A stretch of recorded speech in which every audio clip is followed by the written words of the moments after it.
Joining us now is Republican Congressman Tony Gonzales of Texas. Congressman, thank you so much for being with us. Just so our viewers know, you voted for the bipartisan commission to investigate what happened on January 6th. You were part of that group of members who were trying to barricade the door on January 6th to protect yourself and others there. So I wonder if I could just get your reaction to what that judge said.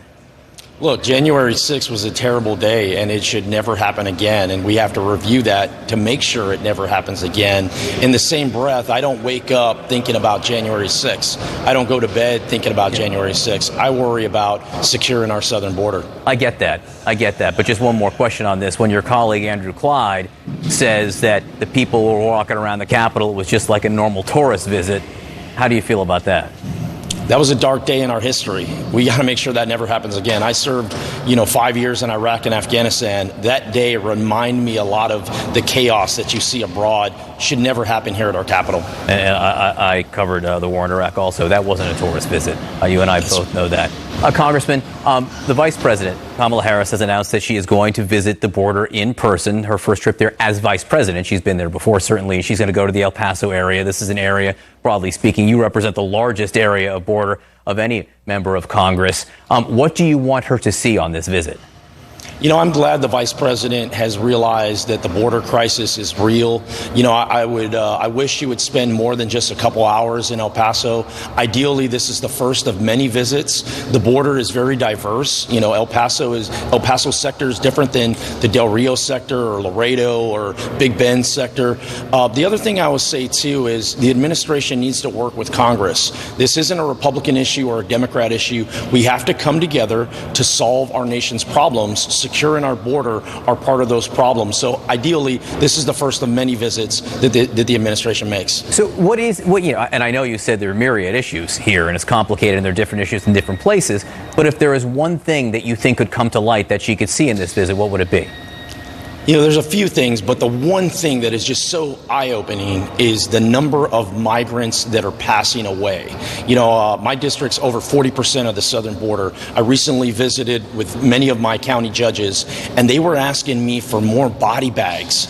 It's those type of very real instances that I think the takeaway needs to be that, and we need to support our Border Patrol. I mean, they are doing God's work on the front lines. We need to get them out of these processing centers and back out into the field.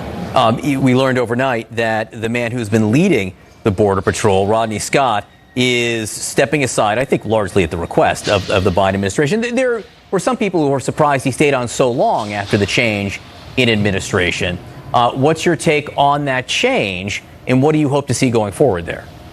I spent a lot of time as a child playing sports, and there's a saying, kind of next man up. And the deputy chief, Raul Ortiz, is a strong leader, and I think he's going to be able to, at least in a temporary role, lead the Border Patrol agency going forward. He's from the Del Rio area. He understands the border firsthand. So while I think we're losing a good leader, I think there's an opportunity to fill that void with the next man up.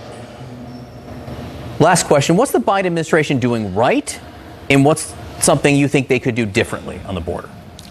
I think they're starting to open up their eyes that they can't go it alone, whether that's the infrastructure package, whether that's the border crisis, whether that's the cyber attacks that we've seen. It's important for this administration to realize we have to come together. We have to work with Republicans and Democrats, Congress alike, to solve our nation's problems. I would like to see more of that, more bipartisan, real discussions on folks that are willing to roll up their sleeves and work together. I'm one of those folks. I wish they would reach out more. I wish we would have more of that discussion for the betterment of our country. Have you ever talked to President Biden?